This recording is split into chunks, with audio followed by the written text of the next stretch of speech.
They'll be calling you a radical. It's day 1300 of Fukushima. 1300 days of the greatest lie ever told? Could be. Could be. I don't know. You know, I'm a student of history. I'm a student of economic theory practice. You know, you think I was born with these scars across my face? It took years of living in this hardcore, violent place. I'm organic, I'm real, I'm raw, I'm from the soul, from past experience. My special forces father used to say all the time, boy, you're way too pretty to have an opinion. I knew what he meant. Took my path. Now am I ahead of my years? Maybe, because I've been in the bone marrow transplant fighting for my life. Did it change me? Of course. Come on, please.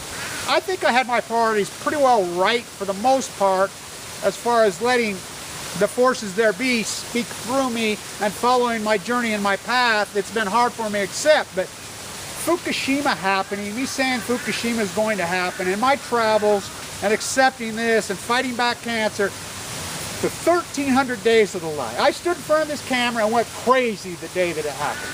Went crazy, and I had a lot of isms, I guess, thought that what would come out. Like I had an ism that there was still people with integrity at Cal Berkeley, at San Diego State, at Oregon State in the marine biology department. I thought there was still people of integrity in the fishing industry. I thought there was still some people of integrity maybe in the military that would come forward and say, hey, you know, here's this study out of the Pacific Ocean, nuclear's done. So even though as bad as it was, I thought, maybe this is good. Part of me was happy. I quit it to win like John Lennon. Julian, I like to talk about Julian Lennon a lot, and I always go back to that horrible day. Julian said when his father died, and his mother told him he didn't know whether to jump for joy or cry, because he had been abandoned as a child, and the emotional aspect, I was kind of like that. It's horrible, it's horrible, it's our worst fears, Fukushima and nuclear. Well, I've been expecting it, but this is going to end nuclear. Boy, was I wrong. Now, I had some friends show up from, you know, this YouTube clan, and they just come knocked on my door today, and we just come over, and I just met them. Come on, and come to you guys' path and your journey. Hello, my name is Michael Marsh. This is my wife, Audrey.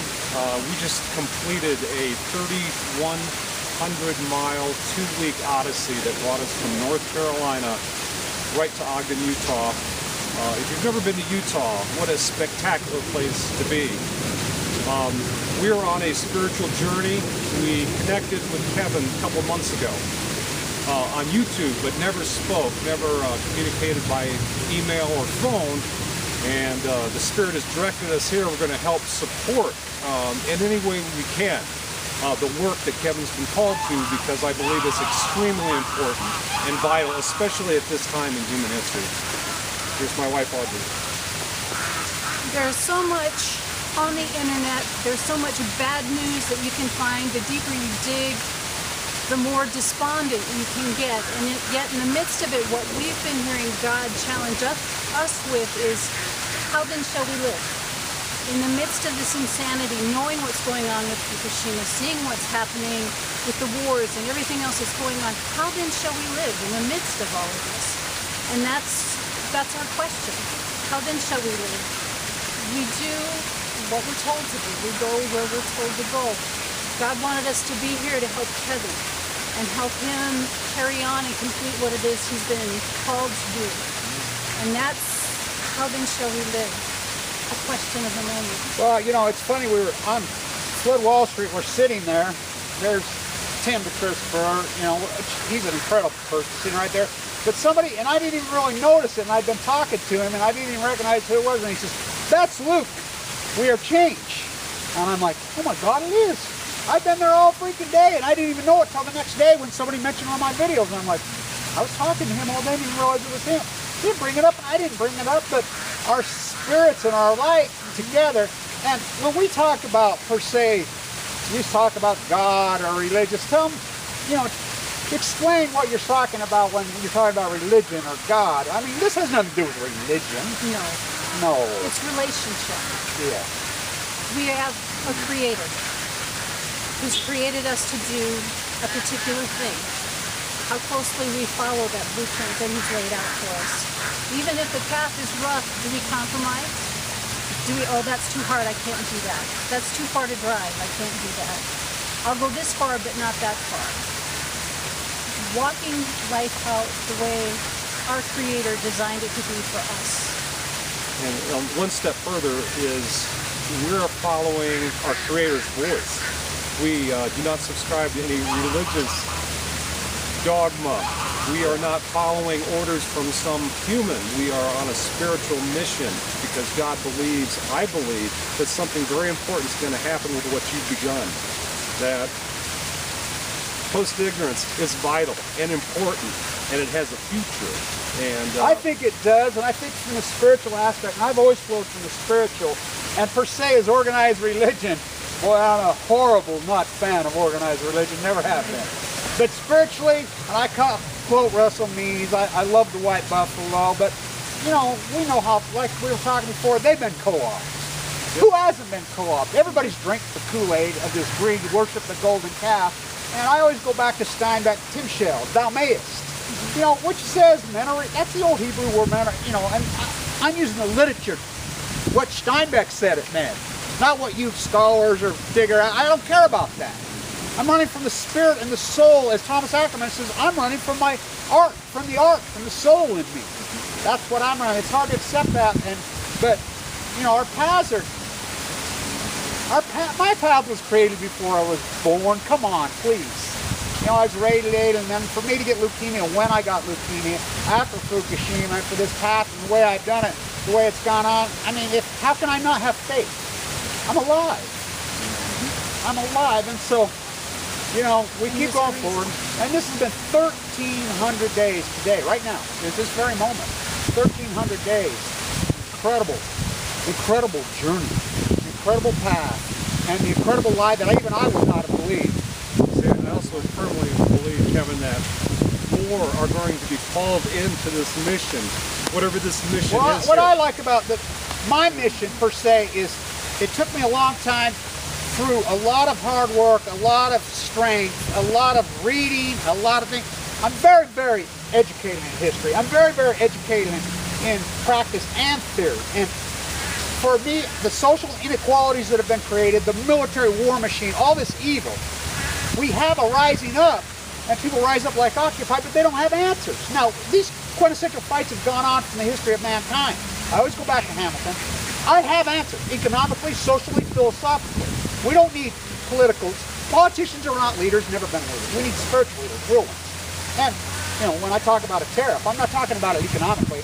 I'm talking about it as an anti-usury tool. It is immoral to enslave another human being. I don't care. I don't care. People can argue with me no matter what. It is immoral to enslave another human being. And it's simple. And that's what Fukushima is. It is the ultimate enslavement. Megan Rice knows this. Martin Luther King knew this. John Kennedy knew this. You know, all these people knew this. There's a reason they were hardcore anti-nuclear, and they were all anti-usury. You know, and so enlightenment versus usury. You know, I'm not going to enslave another, but I'm not going to wear freaking clothes that some slave made. You know, Eric Jordan designed these and had these made. He gets what I get. These people are watching, get it. And you know, these trolls and rats can come at us for whatever sick, demanded reason, but we don't care. You know, we have the good. If you let the good into you, I've always had the good inside. You know, it's just stronger now. The chemo make it stronger? No.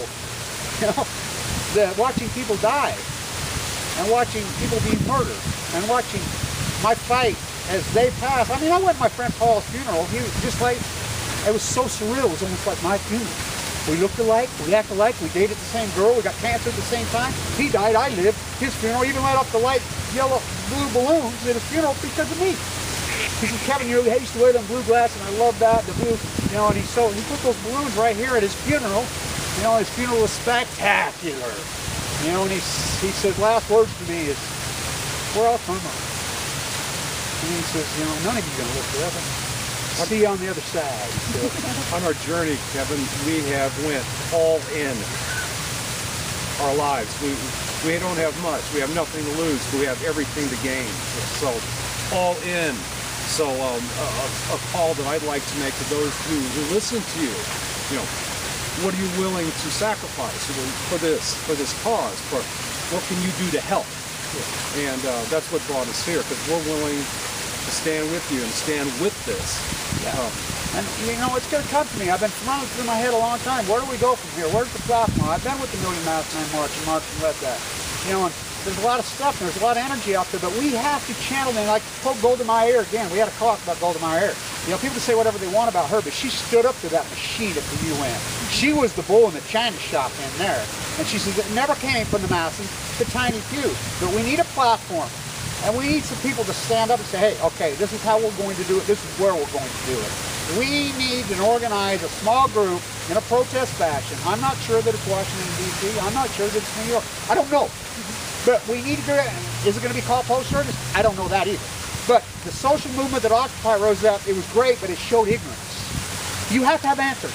And the answers economically have always been, you have to put a tariff at the port.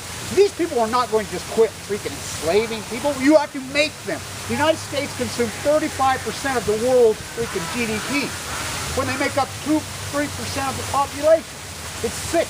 The consumption thing has to stop. We made enough shit. Start buying retro, you know. You know, the empty house. Quit building more houses. We've got so many freaking houses, 270 million. You know, start tearing down the houses. But we have to have answers. And the answer is we have to change the social fabric. There's only one way you change it. The military has changed from within. Men with integrity have to say, we got to quit killing people for profit. We've got enough money, and this money's not going to buy us another minute. Let's see if this camera's still rolling. Oh yeah. But I'm probably running out of a little bit of time on it, but you know, I'm glad they showed up. We made a video on day 1300, and you know, and how does this end? And how does this tie into nuclear? Nuclear is the ultimate usury. Nuclear is the ultimate enslavement. Because you have the right to breathe clean air, you have the right to eat food. Nobody can now. Nobody. For time and always. And not only that, think about the arrogance of doing it to unborn children. Doing it to unborn generations for literally hundreds of thousands of years. Nobody's been that evil in the history of mankind. Even Genghis Khan wasn't that evil. Even, you know, some of the, you know, heresy mass murders in Europe weren't that evil. Even King George wasn't that evil, you know, but, I mean, there's been an evil Hitler, Mussolini, freaking all these evil bastards. Nobody has been so evil that we're not just going to devastate you as a people and crush you as a people. You know, come get on the train car, come into the shower. Well, let's get the call into the train car and the shower for, let's say, about 50,000 years, and let's start fucking up people just like they did me by nuking my father on the death site. Give unborn people time. So they are enslaved before they're even born. I mean, Martin Luther King said it so eloquently. I won't stop there. We'll go back to, you know, the pharaohs in Egypt. I won't stop there. We'll go back, and he goes on that beautiful rant, and you've heard me do it multiple times. I won't stop there. Well, nuclear? I won't stop there. Where does it end? Chernobyl, Fukushima? You know. Alright, well, we'll load this video up. You know, 1,300 days. Where do we go from here now that we have fucked up all our children for time and all eternity? I don't know. But we'll find our place and we'll find our time, and it'll come to us, and we'll get a platform. And our small little army, you know, we may not change the world, but we're going to change it. It only takes